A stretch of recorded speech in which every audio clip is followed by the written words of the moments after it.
Hey, how's it going, everybody? My name is Brad Rego. I am the writer and director of the horror movie Cryptid, as well as the owner of 221 Films. Thank you so much for coming here and doing this Q&A session with me. I think this is something that I really wanted to do just from kind of trying to get this movie going, and with some of our fundraising campaigns and Twitter and Facebook and all that other stuff, I thought this would be a great way to kind of bring it all together and everyone sort of have some questions and talk about stuff. And I know it's somewhat one-sided, but I just thought this might be a great way to kind of connect with different people and kind of learn some different stuff. So I'm going to try and keep this as streamlined as possible. And what we're going to do is I'll outline basically how we're going to do this, and then we'll kind of just jump right into your questions. So we're going to talk a little bit about story. Real briefly, we'll just talk about kind of what Cryptid is, and then we'll get into a little bit of the production element of it. We'll talk financial as to kind of how we're trying to get this thing going. And then we're going to show a short video, which would be the opening scene of the movie, which is like a proof of concept, something that we shot about a year or so ago, actually a couple years ago now, Jesus.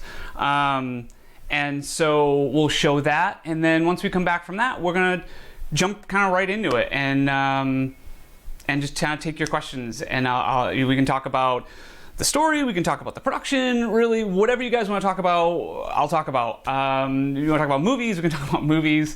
Yeah, I mean it's all just this platform. I really wanted this to be as interactive as possible. I wanted this to kind of be as open as possible. So yeah, let's kind of just jump right into this sort of thing. Let's talk about the story of Cryptid.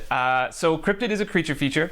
If in some of this, if you're already a fan of the page, or if you've gone to the website or whatever, I apologize. Some of this is going to be a little bit of a retread, but just because there are some new people out there, and I wanted to kind of go through it just in case you've never heard of it. So Cryptid is a creature feature. It's about a journalist named Max who stumbles across a set of grisly murders in his small town, and he believes that it is something more sinister and nefarious than what the authorities believe.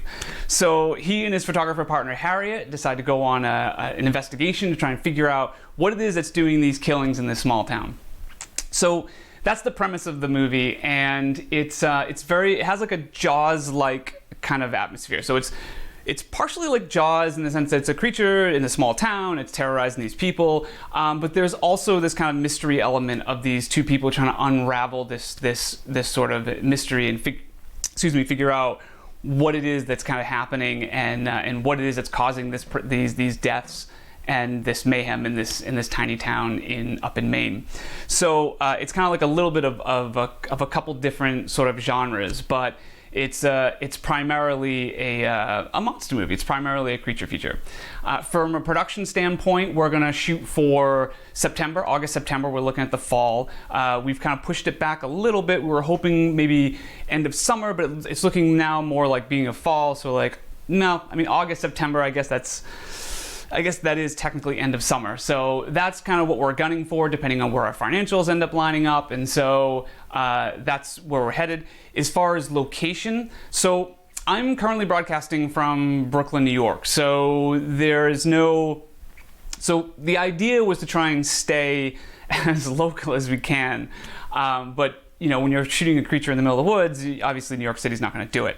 But also, the idea of going to Maine, since that's where it's set, is not the best idea either, just simply because of the fact of distance, right? So we got to transport everything, whether it's through car or plane, and so we're trying to stay as local as possible, especially seeing as though, we can film in upstate New York, we can film in Massachusetts, and you can't really tell the difference. So I did the same thing with the last feature that I did, where it was set in Maine, but we shot it in South Courtright, New York. So and so far, no one has mentioned to me that this is in Maine. So who knows? But anyway, so we're going to try and keep it within a couple hours of the city, because that allows us to keep the budget as low as possible, so that we can have local crews and local cast members, and we don't have to worry about flying people in and out of places. And so it just gives us the easiest opportunity to work with different people, and obviously if we're moving effects in and out and that sort of thing, it's just easier to have everything as close to home base as humanly possible. So speaking of effects, I mentioned it's a creature feature. I don't know if I said anything about practical effects, but this is a practical effects creature feature. I love the old like 70s, 80s like creature features, really just horror movies in general. And there are some nowadays, but I feel like now there's a little bit more of a reliance on digital effects, which are great. I've got no problems with digital effects.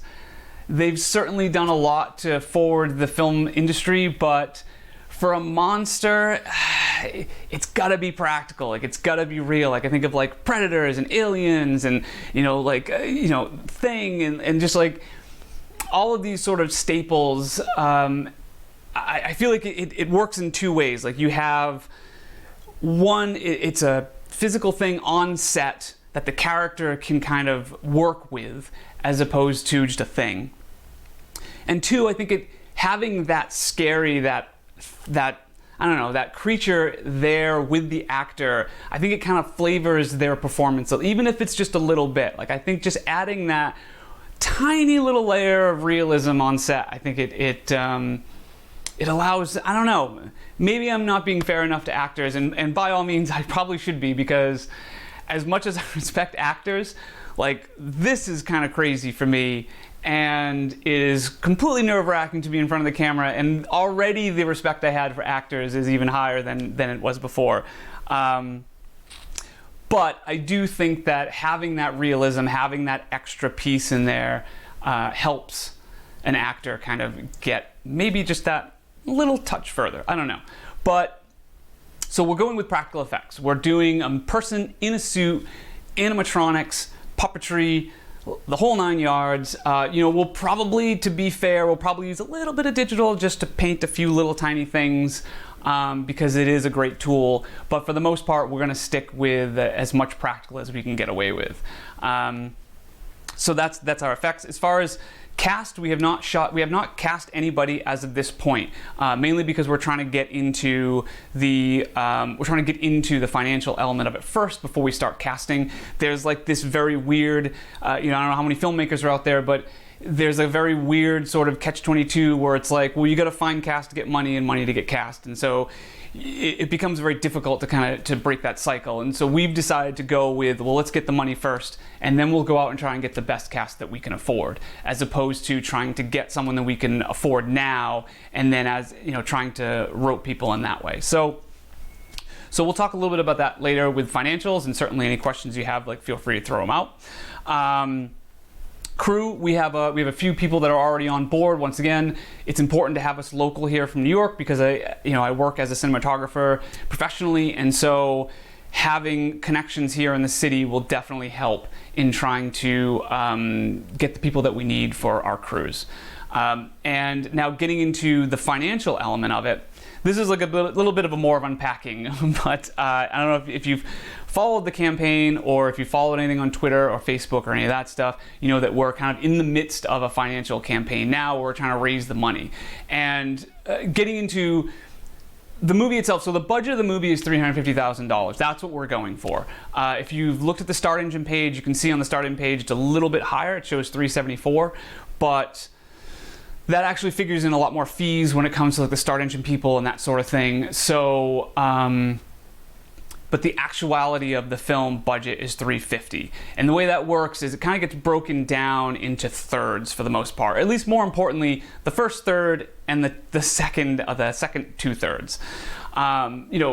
As in the past, making movies, bringing them to festivals, going to film markets, talking to different people, basically the way the structure ends up working is you're kind of responsible to bring like a third of the budget forward, and from that third of the budget, that's when other people kind of take over, and you can utilize like your tax incentives and your pre-sales and your matching funds and debt financing and that sort of thing, which we can obviously talk about later on.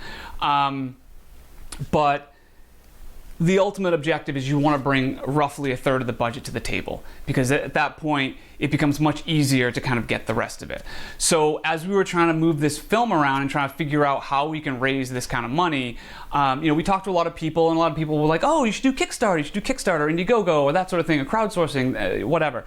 And I've done some crowdsourcing before. I've done some Kickstarters in the past, and it's a great medium. It's a great format. I have no problems with it, but for me, my biggest issue was I have a real, I don't know, I have a hang up about people donating money to something that I'm going to sell and make money from.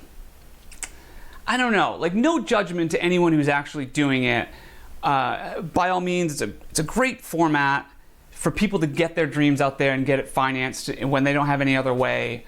But I don't know, there's just something about it that bothers me personally, to go out and ask for donations for a product that I'm then going to turn around and sell and reap the monetary benefits of. And so I was trying to wrangle with that and figure out, well, how can I do it without doing a crowdsourcing or without doing a Kickstarter or Indiegogo or that sort of thing.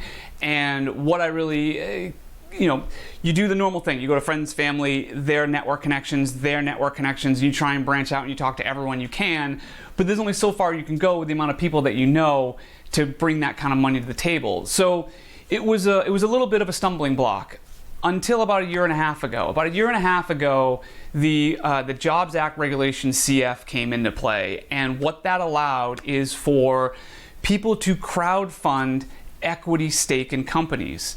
Now, this was illegal before then, and before then you could only do it if you were an accredited investor, and you had to make a certain amount of money, you had to make a certain amount per year, and so with this new regulation, it allows people to do crowdfunding in smaller dollars, but still invest just as if you were a giant company. So this is a great thing for startup businesses. It's a great thing for businesses to be able to get going with small dollars from a bunch of different people and to have an ownership stake in the company. So I thought this would be a great idea for a film. I thought this would be a great way for filmmakers to be able to raise money for their products so that you have people that can support indie products or indie films, but then they also have a vested interest in it, a monetary interest in it. So it's not just they're giving money and then walking away. Instead, they're giving money, now they're bought into it, now they own part of the company, and now when we sell this product, when we sell this movie, now they get money back. They get their money back plus a revenue sharing. And so we tried to structure it in the same way that you would structure a normal investment for film, which is 120% return on your investment plus revenue sharing. So, that's like a fairly standard, very boilerplate sort of investment strategy for film. And so we tried to emulate that with the crowdfunding. So anyone who invests with our company, they're eligible to get 120% back once it gets sold or whatever revenue comes in. And then beyond that, it's revenue sharing forever. It's as long as the movie makes money, you make money. It's really just that simple. You look at movies like Halloween or Evil Dead or any of these movies like that are kind of independent cult classics. They're still making money to this day. They're still paying their investors on a product that came out 40 years ago. So I just think it's a great way for everyone to put in and everyone to get something out. That's just kind of what I like about that whole crowdfunding equity thing. And you can see more on our page. There's a link below here that lists the actual investment page. You can go there and it has a whole bunch of statistics and stuff about what we're trying to do. And as far as timelines as to where we're trying to go with this, as far as how we're going to get the rest of the money after we get this first third.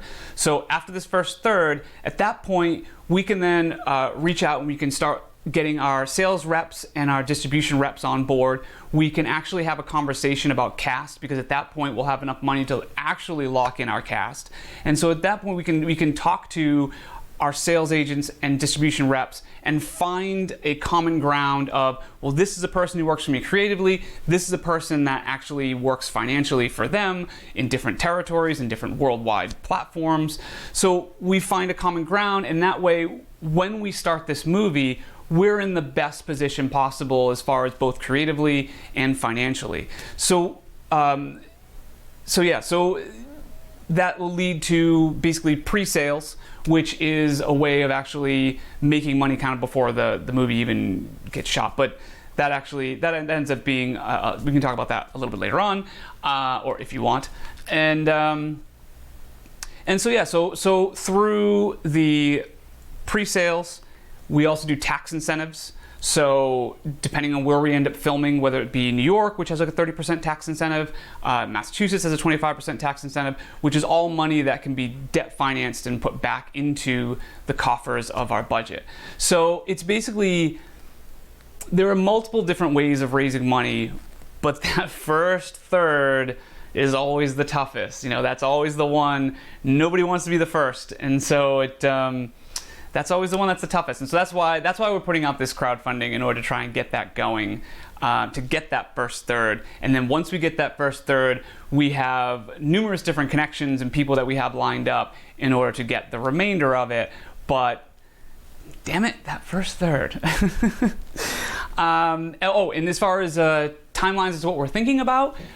So if we're gonna shoot it in, say, September, August, September, we're hoping, there's a little bit of a push, but we're hoping to try and get something ready for the AFM, which is in November. Probably wouldn't be a finished product, but it'd be pretty close enough where we can start selling it and bringing a trailer to it and do that. There's also a few other ones in the spring of next year, which we want to hit as well.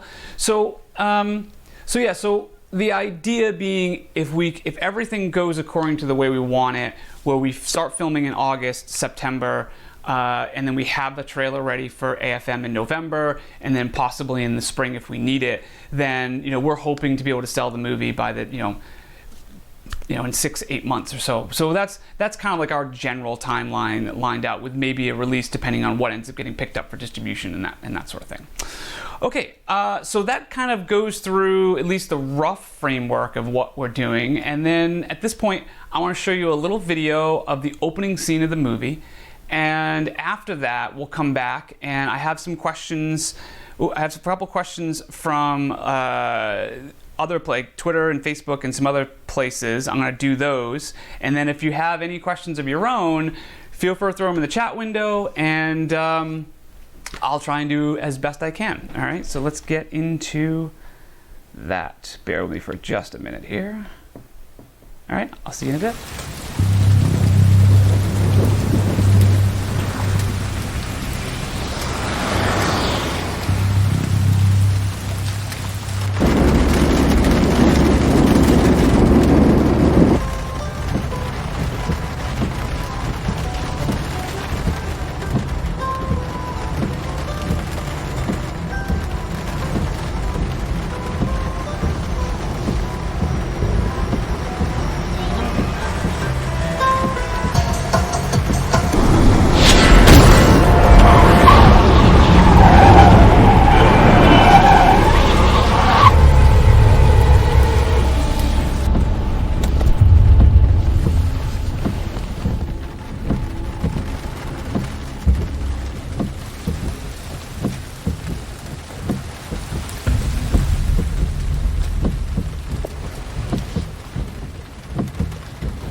we're back. I hope you liked that opening scene. That was shot in New Jersey. I wish I could remember the name of where it was in New Jersey. It was a tiny town in New Jersey, about 2 hours from the city, and we shot it over the course of one night, and then a bunch of pickup stuff.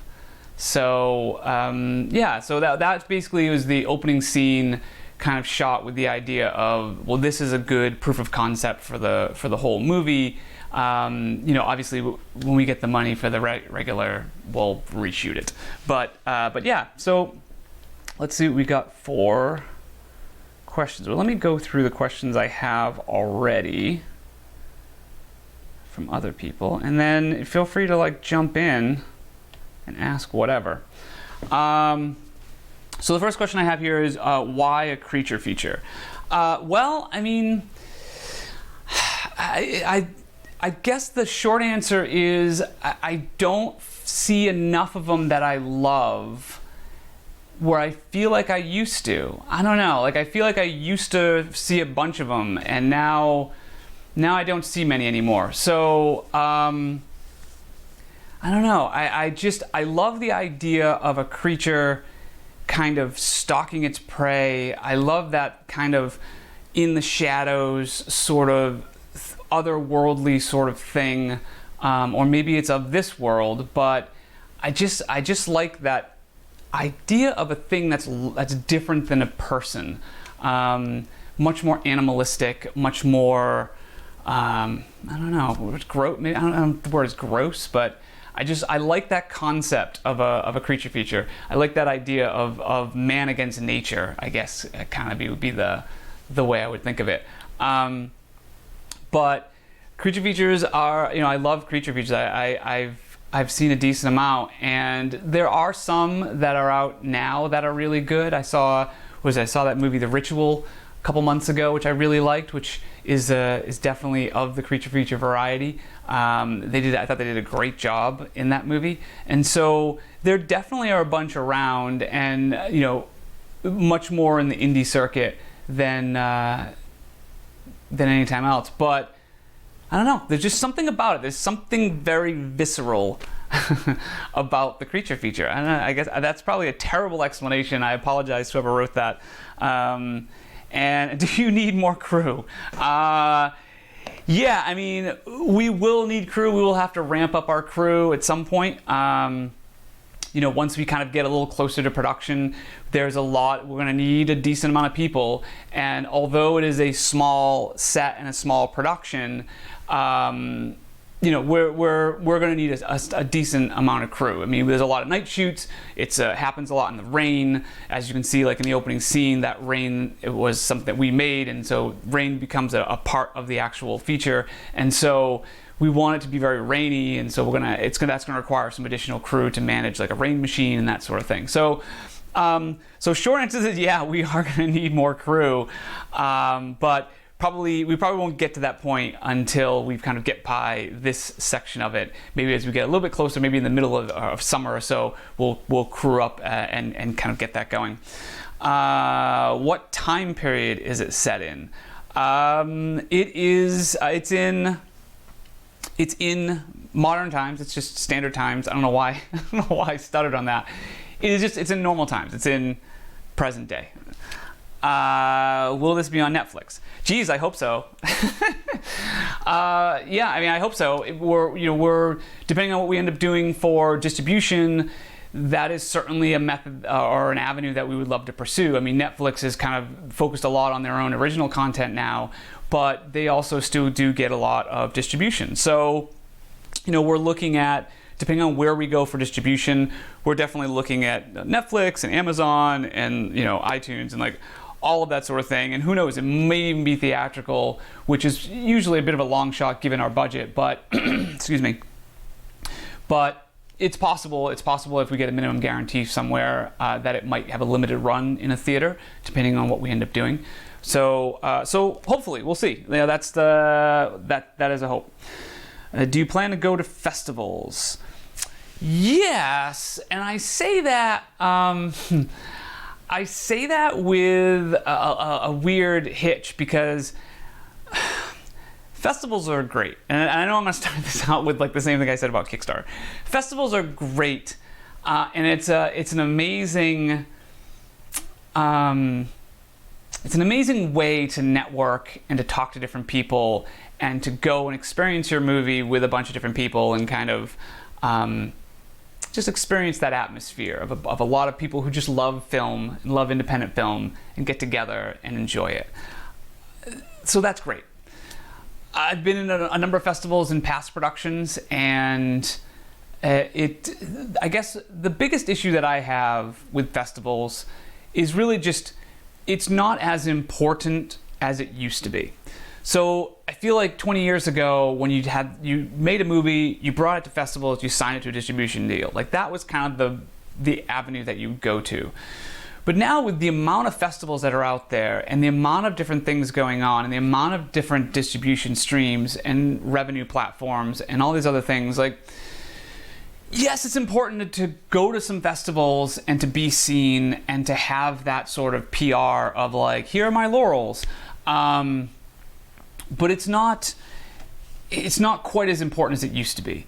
And so I think, yeah, we'll try and go to a few festivals, but we're not going to try and do a year of festivals. We're not going to try and hit every one, and we're not going to try and hit all of the big ones. What we're going to do is we'll target a few, we'll do a premiere, and then from there we'll try and get distribution.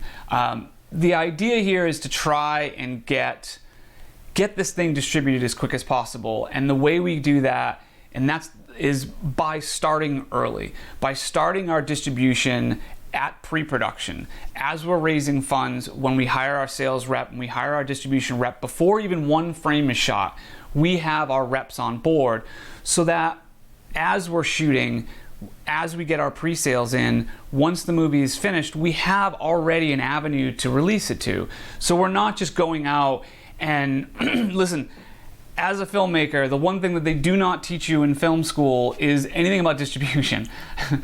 They teach you a lot about the creative stuff, but they don't teach you about distribution. And you know, the amount of times I've gone through the scenario of, or talked to filmmakers about, you work so hard to make this film, and then you release it, or you finish it, you edit it, you get it done, and then it's like, all right, now what do I do with it? How do I get this thing out there in the world? And so it's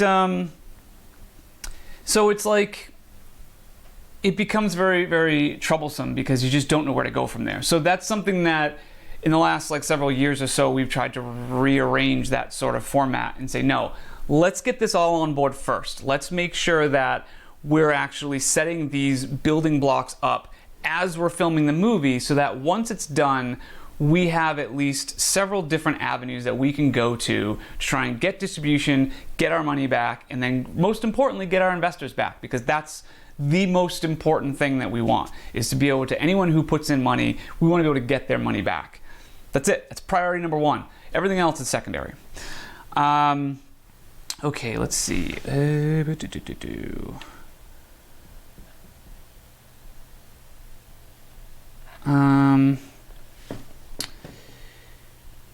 Why do you think this movie will do well? All right, well, I mean, short answer is, why would I? Well, of course I think it's going to do well because I love it.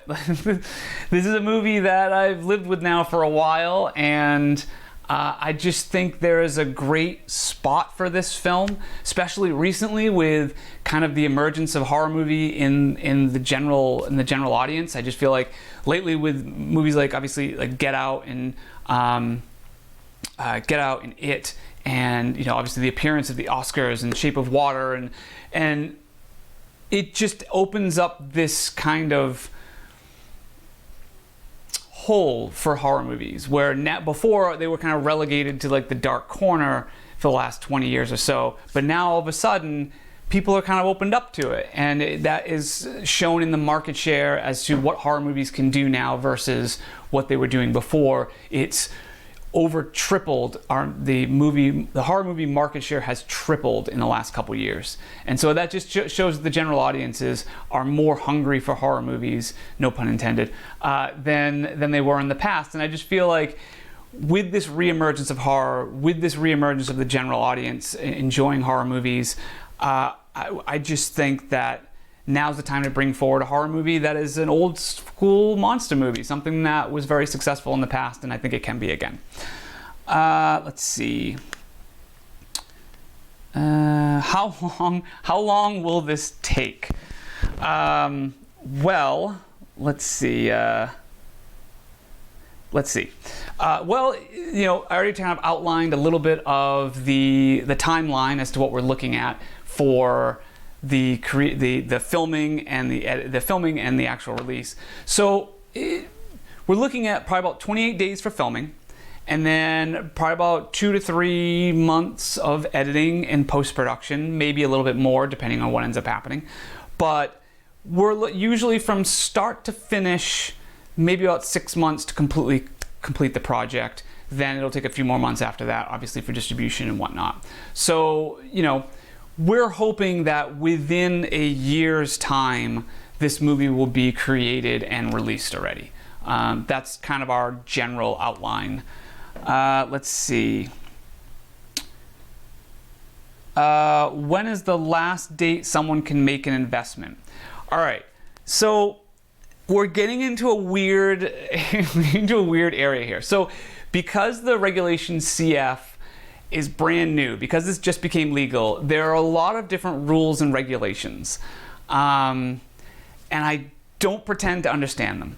But there are certain things that I can and cannot say. This sounds real shady. There are certain things I can and cannot say because it goes through the SEC, and so there are very strict guidelines as to what I can and can't say. So I would say, if you click on, below there is a link to the investment page. If you click on the investment page, it outlines exactly what the dates are. But for some crazy reason, I cannot say in a public forum. There are several things I cannot say. I cannot say when it ends, I can't tell you how much it is, and I can't tell you the type of security it is.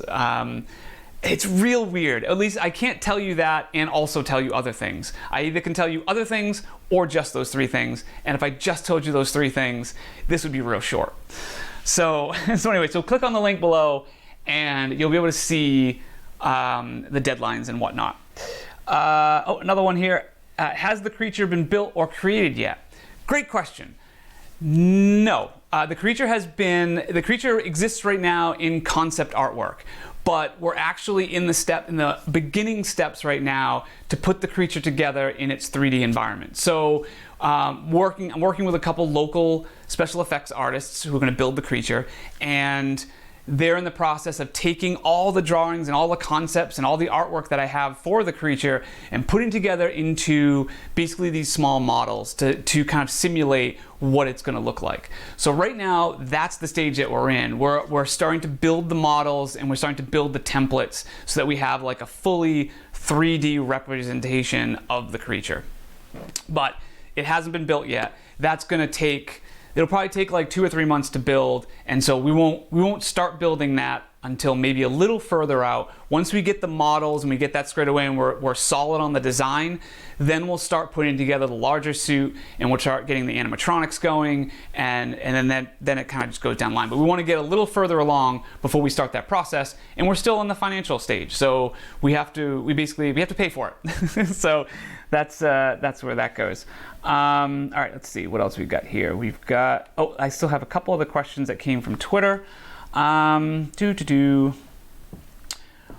are you shooting with? So this is obviously a filmmaker who sent this, or a camera person, or maybe it's a DP. So the idea, we haven't settled on a package yet, but the idea is more than likely we're going to shoot on an Alexa. So we'll probably either go with Alexa XT or Alexa Mini.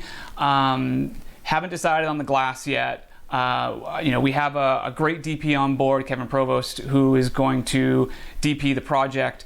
And so I'll speak with him and we'll kind of get together and figure out exactly what it is. But right now, we had looked at a couple different cameras. We looked at the Alexa XT, the Alexa Mini, also the Red Dragon, and some other Red products like the Red Epic. So we looked at a couple different things. We haven't fully decided, but I have to say, God, I love the way the Alexa looks, and so it's tough to not shoot on Alexa. So anyway, that's the plan, is to shoot on the Alexa. Haven't decided on the glass yet. Most likely we'll shoot anamorphic lenses, so it'll probably be in a 2:3:5 ratio, if you care. So let's see. And how long will it take to edit? I think I mentioned that. It'll probably be, depending on how it works, what I'll do is I'll hand it off to an editor to do a first cut and kind of refine and kind of lay it all out and string it all out. And then from there, I'll probably take it over and do like a finished cut. And usually, it'll probably be about 3 to 4 months for a decent edit with sound and post-production and all that other stuff. So we're looking at that. Let's see.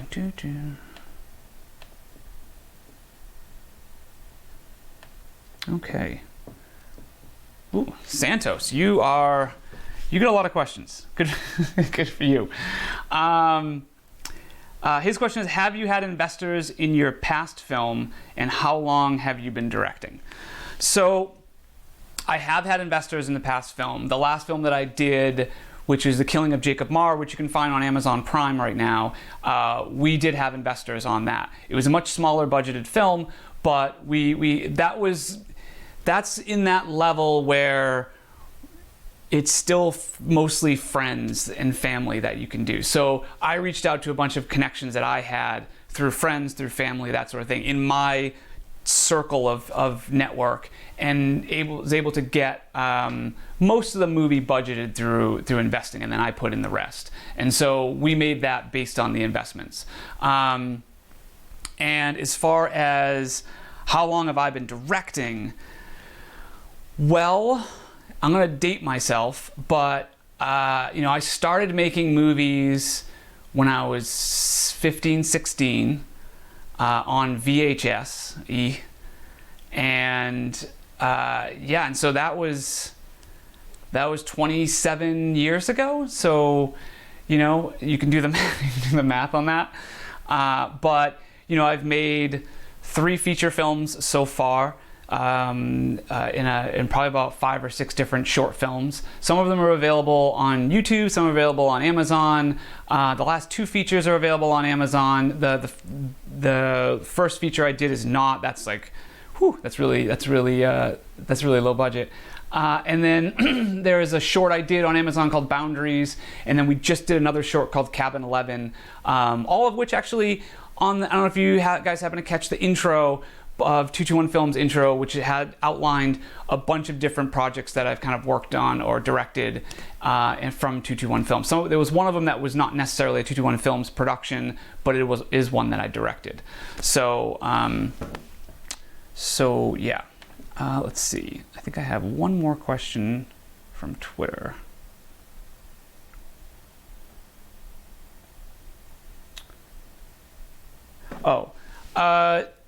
Do you need all of the money in order to start? That is a great question. And it's a tough question, actually. Short answer is no.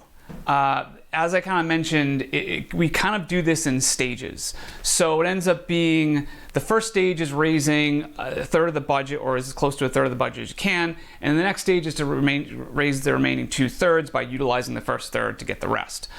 But within that first third, there are kind of milestones that get broken out into in order to get where we need to get to. So you can kind of chart it with like maybe $25,000 increments as to where we can go. So at like $25,000, we can start hiring our development crew, and we can start getting our sales reps and distribution reps on board. We can hire our executive producers, and we can hire our line producers, and we can get our casting directors. At $50,000, we can start casting, and we can start locking in cast. And then at $75,000, we can start reaching out and getting pre-sales, and we can start doing tax incentives and start filing paperwork for tax incentives and start looking into debt financing and things like that. So ultimately, we need the whole thing, but we can break it up in stages. So we don't technically need all of it, but we definitely need to kind of hit those milestones in order to continue with the process. And so we want to continue to roll forward and continue to make progress. Let us see.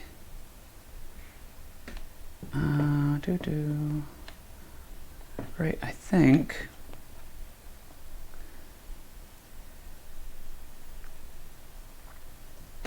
Yeah, that is all of the questions that I had.